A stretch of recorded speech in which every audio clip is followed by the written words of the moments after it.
Hello friends, आज की video में हम लोग इंडियन पॉलिटी के एक इम्पॉर्टेंट टॉपिक पार्लियामेंट्री सिस्टम को डिटेल में समझेंगे। डेमोक्रेटिक देशों में जनरली गवर्नमेंट दो तरह की देखने को मिलती है, पार्लियामेंट्री और presidential. Parliamentary form of government हो या फिर प्रेसिडेंशियल फॉर्म ऑफ गवर्नमेंट, दोनों ही केस में गवर्नमेंट के दो मेन ऑर्गन्स होते हैं, एग्जीक्यूटिव और लेजिस्लेचर।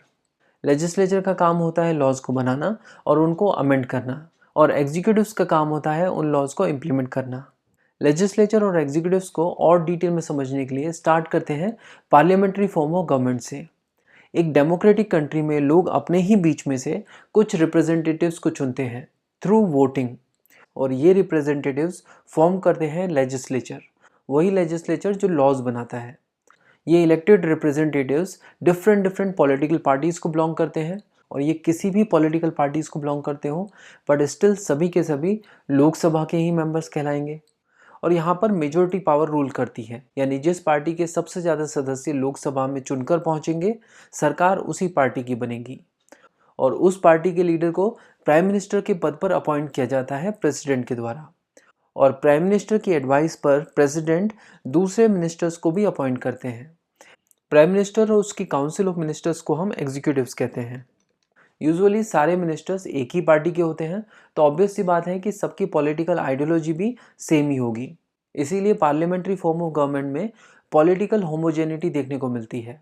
और अगर गवर्नमेंट एक कोलिशन गवर्नमेंट है तो भी कोलिशन से पहले दोनों पार्टीज़ ने कुछ मुद्दों पर अपनी सहमति बनाई होगी, तो इस केस में भी पॉलिटिकल होमोजेनिटी की बात वैलिड है।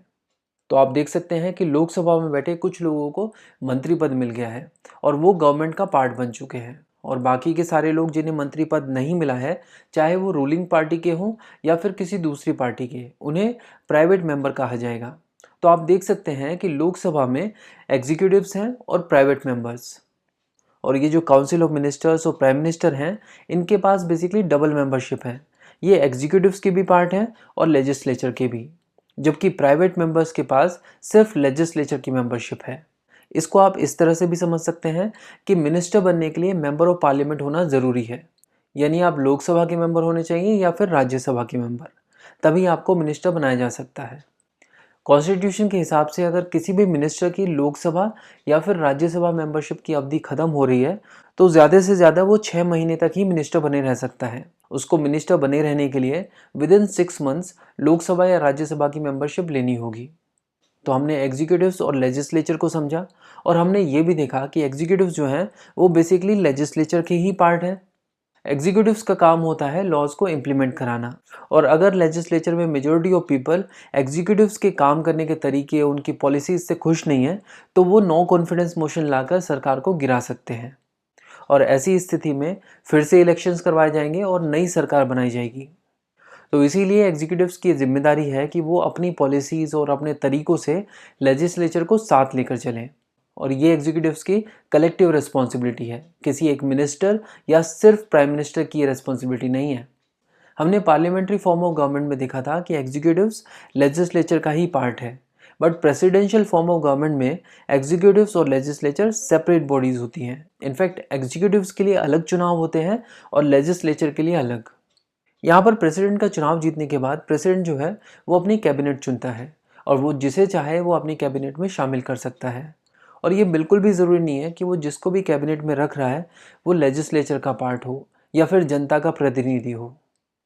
और यहाँ पर एग्जीक्यूटिव्स जो हैं वो लेजिस्लेचर के प्रति रेस्पॉन्सिबल नहीं होते हैं, यानी अगर लेजिस्लेचर एग्जीक्यूटिव्स के काम करने के तरीके से खुश नहीं है तो भी वो उसे प्रेसिडेंट के पद से नहीं हटा सकते, accept in the case of impeachment, जो कि देशद्रोह, ब्राइबरी या फिर रॉन्ग डूइंग्स के केस में ही किया जा सकता है। बट अमेरिकन प्रेसिडेंट को इम्पीच करना बहुत ही ज़्यादा मुश्किल है। पिछले 231 सालों में 46 प्रेसिडेंट्स अमेरिका में बन चुके हैं, और आज तक एक भी प्रेसिडेंट कॉन्विक्ट नहीं हुआ है इम्पीचमेंट के केस में।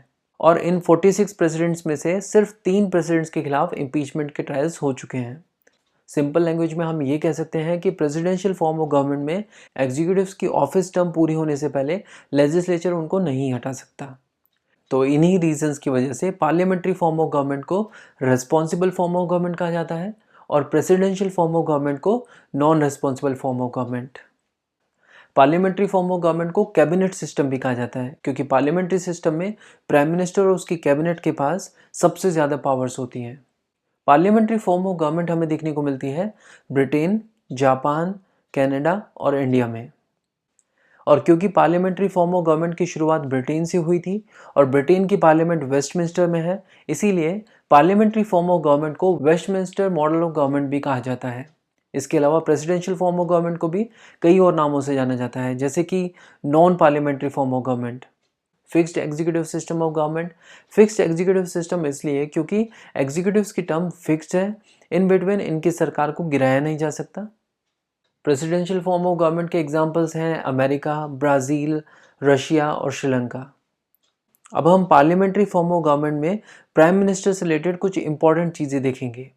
कुछ समय पहले तक British constitutional and political experts prime minister को प्राइमस इंटर पैरिस बोलते थे। इसका मतलब है फर्स्ट अमॉन्ग इक्वल्स, मतलब प्राइम मिनिस्टर के राइट्स और पावर्स बाकी सारे कैबिनेट मिनिस्टर से बस थोड़े बहुत ही ज़्यादा हैं।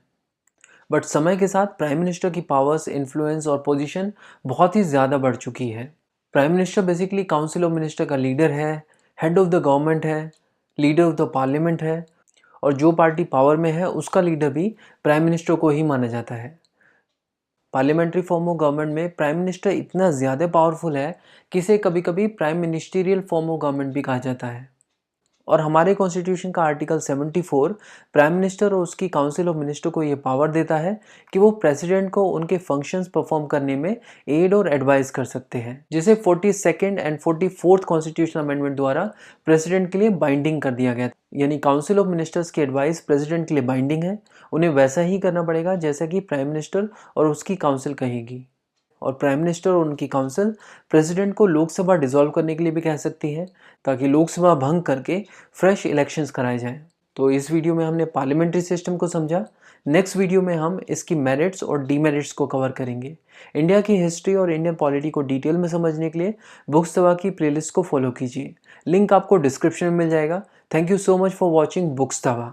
हेलो फ्रेंड्स, आज की वीडियो में हम पार्लियामेंट्री सिस्टम की मेरिट्स और डीमेरिट्स को समझेंगे और साथ ही साथ ये भी समझेंगे कि हमारे देश के कॉन्स्टिट्यूशन मेकर्स ने पार्लियामेंट्री सिस्टम को ही क्यों चूज़ किया। देखो, हमारा देश अनेक विविधताओं से भरा है। यहाँ हर 200 किलोमीटर पर लोगों की बोली में, उनके पहनावे में, रहने सहने के तरीके में बदलाव देखा जा सकता है। तो ज़रूरत ये है कि ऐसे देश की government in different sections, interest और रीजन्स को रिप्रेजेंट कर सके। यानी हमें अपनी पार्लियामेंट में वाइड रिप्रेजेंटेशन चाहिए। और ये रिप्रेजेंटेटिव्स जिन्हें जनता वोटिंग द्वारा चुनती है, ये फॉर्म करते हैं लेजिस्लेचर। पिछली वीडियो में हमने देखा था कि कैसे लेजिस्लेचर के कुछ लोगों को मंत्री पद मिलता है और वो एग्जीक्यूटिव्स यानी गवर्नमेंट का पार्ट बन जाते हैं, और बाकी के लोगों को हम प्राइवेट मेंबर कहते हैं। अब यहाँ पर प्राइम मिनिस्टर अगर चाहे तो अपने मिनिस्टर्स को चुनते समय इस बात का ध्यान रख सकते हैं कि उनकी गवर्नमेंट के मिनिस्टर्स अलग अलग सेक्शंस और रीजन्स को रिप्रेजेंट करते हैं, और इस तरह हमें अपनी सरकार में एक वाइड रिप्रेजेंटेशन देखने को मिल सकता है। वाइड रिप्रेजेंटेशन पार्लियामेंट्री सिस्टम की वन ऑफ द मेरिट्स है, और हमारे कॉन्स्टिट्यूशन मेकर्स भी इस बात से अवगत थे कि हमारी सोसाइटी का नेचर हेट्रोजेनस है, और हमारी गवर्नमेंट में अगर वाइड रिप्रेजेंटेशन चाहिए तो ये पार्लियामेंट्री सिस्टम में ही पॉसिबल है। तो ये वन ऑफ द रीज़न था जिसकी वजह से हमारे कॉन्स्टिट्यूशन मेकर्स ने पार्लियामेंट्री सिस्टम को चूज़ किया। पार्लियामेंट्री सिस्टम की एक खास बात यह भी है कि इस सिस्टम में एग्जीक्यूटिव अथॉरिटी किसी एक इंसान के पास नहीं बल्कि काउंसिल ऑफ मिनिस्टर्स के पास होती है, जबकि प्रेसिडेंशियल गवर्नमेंट में सारी की सारी ताकत प्रेसिडेंट के हाथ में होती है। तो इस तरह पार्लियामेंट्री सिस्टम डेस्पोटिज्म यानी तानाशाही को भी डिस्करेज करती है, उसे प्रिवेंट करता है। ये हो गई पार्लियामेंट्री सिस्टम की दूसरी मेरिट। अब आप यहाँ पर देख सकते हैं कि एग्जीक्यूटिव्स लेजिस्लेचर के ही पार्ट है, दोनों एक दूसरे के ऊपर इंटरडिपेंडेंट है। कोई भी बिल पास करना है तो एग्जीक्यूटिव्स और लेजिस्लेचर दोनों को मिलकर पास करना होगा। तो हम ये कह सकते हैं कि पार्लियामेंट्री सिस्टम लेजिस्लेचर और एग्जीक्यूटिव्स के बीच में हार्मोनी को प्रमोट करता है, और ये भी पार्लियामेंट्री सिस्टम की वन ऑफ द मेरिट्स में काउंट होती है।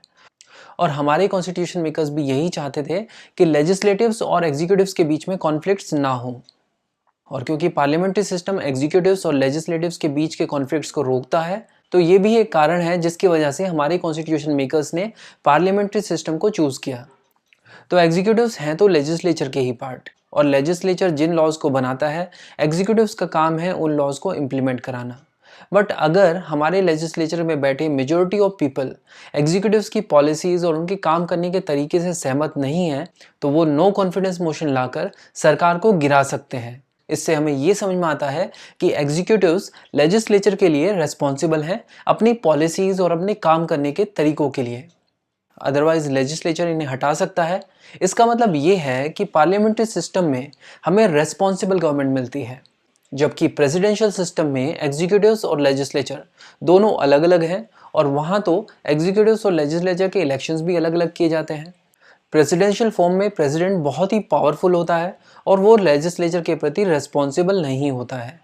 इसीलिए एक बार अगर प्रेसिडेंट चुन लिया जाए प्रेसिडेंशियल फॉर्म ऑफ गवर्नमेंट में, तो 4 साल से पहले उसे हटाना ऑलमोस्ट नामुमकिन है। यानी ये कह सकते हैं कि प्रेसिडेंशियल फॉर्म ऑफ गवर्नमेंट एक स्टेबल गवर्नमेंट होती है, जहाँ पर सरकार को उसके टर्म के बीच में गिराया नहीं जा सकता।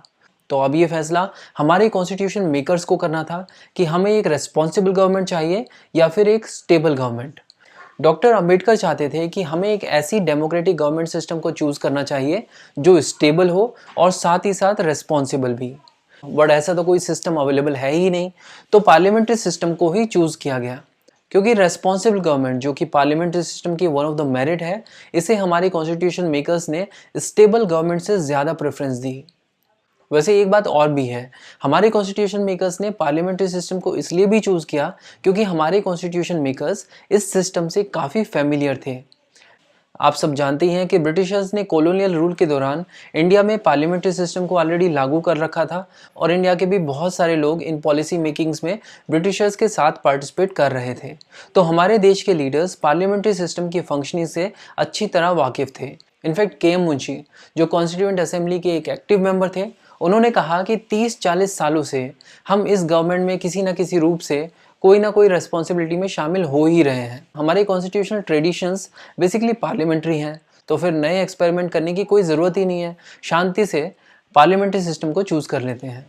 तो हमने अब तक पार्लियामेंट्री सिस्टम की कई सारी मेरिट्स को डिस्कस किया, जैसे कि responsible government, harmony between legislature and executive, wide representation, prevents despotism. But in सब के अलावा पार्लियामेंट्री सिस्टम की एक मेरिट और भी है, और वो ये कि पार्लियामेंट्री सिस्टम में ऑल्टरनेटिव गवर्नमेंट रेडिली अवेलेबल रहती है। देखते हैं कैसे।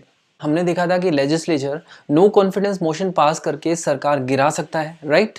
तो होता क्या है कि जब सरकार गिर जाती है तो ऐसी स्थिति में प्रेसिडेंट जो है वो अपोजिशन पार्टी को मौका देते हैं कि वो अपनी बहुमत साबित करके सरकार बना सकते हैं। यानी अपोजिशन पार्टी एक तरह से बैकअप की तरह काम कर रही होती है। अगर गवर्नमेंट गिरती है तो अपोजिशन पार्टी अल्टरनेटिव फॉर्म कर सकती है। इसीलिए कहा जाता है कि पार्लियामेंट्री सिस्टम में अल्टरनेटिव गवर्नमेंट रेडिली अवेलेबल होती है। इनफैक्ट पार्लियामेंट्री सिस्टम में तो अपोजिशन पार्टी के लीडर को अल्टरनेटिव प्राइम मिनिस्टर तक कहा जाता है। तो हमने पार्लियामेंट्री सिस्टम की सभी मेरिट्स को कवर कर लिया है, और अब हम देखते हैं कि हमारे कॉन्स्टिट्यूशन मेकर्स ने पार्लियामेंट्री सिस्टम को ही क्यों चुना। एक्चुअली हमने इन सभी पॉइंट्स को ऑलरेडी इसी वीडियो में कवर कर लिया है। देखते हैं कैसे। देखो, इसी वीडियो की शुरुआत में हमने नेचर ऑफ इंडियन सोसाइटी की बात की थी, जहां हमने कहा था कि ये देश विविधताओं से भरा हुआ है और इसीलिए हमें गवर्नमेंट ऐसी चाहिए जिसमें वाइड रिप्रेजेंटेशन हो, जो कि पार्लियामेंट्री सिस्टम में ही पॉसिबल है। फिर हमने देखा था कि क्योंकि एग्जीक्यूटिव्स और लेजिस्लेचर अपने वर्क के लिए एक दूसरे पर डिपेंडेंट रहते हैं, इसीलिए एग्जीक्यूटिव्स और लेजिस्लेचर के बीच पार्लियामेंट्री सिस्टम में कॉन्फ्लिक्ट कम होते हैं। उसके बाद हमने समझा था कि कैसे पार्लियामेंट्री सिस्टम एक रेस्पॉन्सिबल सिस्टम है as compare to presidential system. और हमने अभी थोड़ी देर पहले ये पॉइंट भी डिस्कस किया कि हमारे कॉन्स्टिट्यूशन मेकर्स पार्लियामेंट्री सिस्टम के साथ काफ़ी फैमिलियर थे। तो यही सब कारण है जिनकी वजह से हमारे कॉन्स्टिट्यूशन मेकर्स ने पार्लियामेंट्री सिस्टम को चूज़ किया। अब देखते हैं कि पार्लियामेंट्री सिस्टम की डीमेरिट्स क्या हैं, उसकी खामियां क्या हैं। सबसे पहले बात यह है कि यहाँ पर गवर्नमेंट थोड़ी अनस्टेबल होती है। मतलब अगर आपने अपनी सरकार 5 साल के लिए चुनी है, उसके बाद भी इसकी कोई गारंटी नहीं है कि 5 साल से पहले इस सरकार को गिराया नहीं जाएगा। यानी ये सरकार 5 साल पावर में रहेगी या नहीं, इसकी कोई गारंटी नहीं है। दूसरा इशू यहाँ पर यह है कि पूरी पावर जो है वो एग्जीक्यूटिव्स और लेजिस्लेचर के ही पास है, और एग्जीक्यूटिव्स तो खुद लेजिस्लेचर के पार्ट है। तो बेसिकली अगर देखा जाए तो पूरे देश की पावर एक जगह पर कॉन्सेंट्रेटेड है, जो कि theory of separation of power के बिल्कुल खिलाफ है। थ्योरी ऑफ सेपरेशन ये कहती है कि एग्जीक्यूटिव्स, लेजिस्लेचर और जुडिशरी, इन तीनों के पास सेपरेट पावर्स होनी चाहिए।